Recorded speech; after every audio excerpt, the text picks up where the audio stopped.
என் வீட்டை பார்க்கும் ஆவலில் காத்திருந்தேன். திரை ஒளிர்ந்தது. அங்கே என் வீடு தெரிந்தது. பிள்ளைகளை காணோம். பின் என் மனைவி தெரிந்தாள். அவள் எங்கள் வீட்டு நாய்க்குட்டியுடன் விளையாடிக் கொண்டிருந்தாள், மிக சந்தோஷமாக. எனக்கு மிகப்பெரிய அதிர்ச்சி. என் மனைவியின் முகத்தை பார்த்தேன். அவள் இயல்பாகவே இருந்தாள். துயரத்தின் சாயல் இல்லவே இல்லை. நான் என் மனைவியை பற்றி வேறு மாதிரி நினைத்திருந்தேன். அவள் எனக்காகவே வாழ்பவள், ஆகவே கவலையோடு இருப்பாள் என்று. அது தவறு. இப்போது அதை காண்கின்றேனே. பூமியில் இரவு பகல் மாறி மாறி வருவதன் காரணம் சோகங்கள் மறக்கப்படவே. என் பிள்ளைகளும் மனைவியும் என்னை மறந்து விட்டார்கள். தங்கள் வாழ்க்கையில் மூழ்கிப் போய்விட்டார்கள். பூமியில் ஏதோ ஒரு கட்டு ஒவ்வொருவரையும் மற்றவர்களோடு கட்டி வைத்திருக்கிறது. அது உறவு என்ற பெயரில், பாசம் என்ற பெயரில், காதல் என்ற பெயரில், நட்பு என்ற பெயரில் இயங்குகிறது. மரணத்திற்கு பின் அந்த கட்டுகள் அவிழ்ந்து மறைந்து விடுகிறது. ஆனாலும் இவ்வளவு சீக்கிரமாகவா மறப்பார்கள்? நான் இறந்து எத்தனை நாள் ஆகிவிட்டது?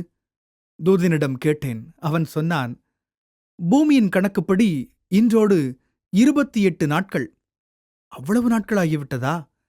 இப்படி சிந்தித்துக் கொண்டிருக்கும் போதே எங்கள் வாகனம் நின்றது. என்ன ஆயிற்று? மீண்டும் ஏதேனும் சிக்கலா? என்னோடு இருந்த தூதர்கள் அமைதியாயிருந்தார்கள்.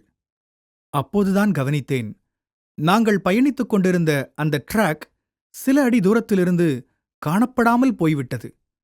எனக்கு ஒன்றும் புரியவில்லை. வாகனம் நின்றது. யாரும் யாருடனும் பேசவில்லை. அமைதி. ஒரு அறிவிப்பு வாகனத்தின் உள்ளே கேட்டது.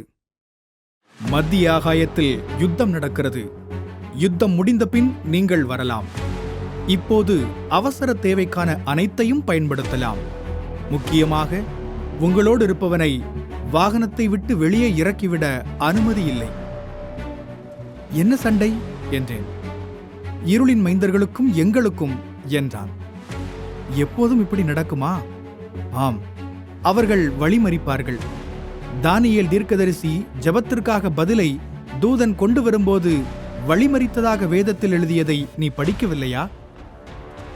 கொஞ்சம் ஞாபகம் இருக்கிறது. பயங்கர சண்டையா இருக்குமோ? ஆமாம், நிச்சயமாக. சில நேரம் நாங்கள் பின்வாங்குவோம், ஆனால் உடனே அது சரி செய்யப்படும். எப்படி சரி செய்வீர்கள்? உதவிக்கு எங்கள் தூதர்கள் வந்து விடுவார்கள். சில நேரம் பிரதான தூதன் மிகாவேலும் கூட வருவார். ஓ, நான் வியந்தேன். அப்போது படபடபடவென்று சத்தம். என்னவென்று வெளியே பார்த்தேன். ஒரு 30 பேர் இருக்கும். எங்கள் வாகனத்தை சுற்றி நின்று கொண்டு வாகனத்தை தட்டிக் கொண்டிருந்தார்கள். நான் பதறிவிட்டேன். இவர்கள் மனிதர்கள் போல் தெரிகிறது. ஆனால் புயலில் அடிபட்டவர்கள் போல கிழிந்த உடையுடன், கலைந்த தலையுடன், பைத்தியக்காரர்கள் போல இருக்கிறார்கள். யார் இவர்கள் என்று கேட்டேன். இவர்கள் பூமியில் தற்கொலை செய்து உயிரை விட்டவர்கள். தங்கள் நேரம் வரும் வரை இப்படித்தான் சுற்றி கொண்டிருப்பார்கள். இவர்களுக்கு எந்த பாதுகாப்பும் கிடைக்காது. நான் கேட்டேன், இருளின் மைந்தர்கள் இவர்களை துன்பப்படுத்துவார்களா? நிச்சயமாக. அவர்கள் கையில் இவர்கள் சிக்கிக்கொண்டால் இவர்களை பயங்கரமாக தாக்குவார்கள். அந்த வேதனையில் அவர்கள் சொல்வதையெல்லாம் இவர்கள் செய்வார்கள். நான் கேட்டேன், என்ன செய்யச் சொல்வார்கள்?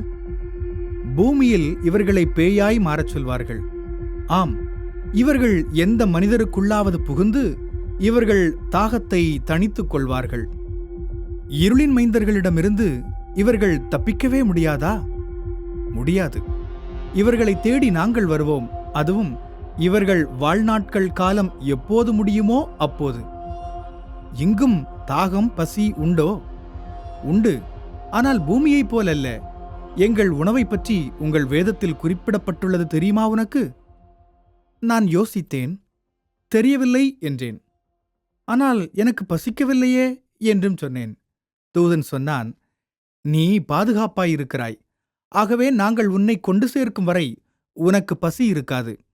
அதற்கான ஏற்பாடு உனக்கு செய்யப்பட்டிருக்கிறது என்றான். வெளியே இருக்கும் மனிதர்கள் தட்டுவதை நிறுத்தவே இல்லை.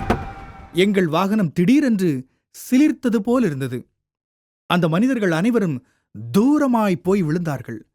அதன்பின் கதறிக்கொண்டே இருட்டில் ஓடி மறைந்து விட்டார்கள். நான் இரக்கமாய் அவர்களை பார்த்தேன். பூமியில் எனக்கு அந்த உடன்படிக்கையின் அடையாளம் தரப்படவில்லை என்றால் எனக்கும் இதே கதிதான். நான் ஞானஸ்நானம் பெற்றதே ஒரு தனிக்கதை. அதற்கு காரணம் ஒரு பெண்.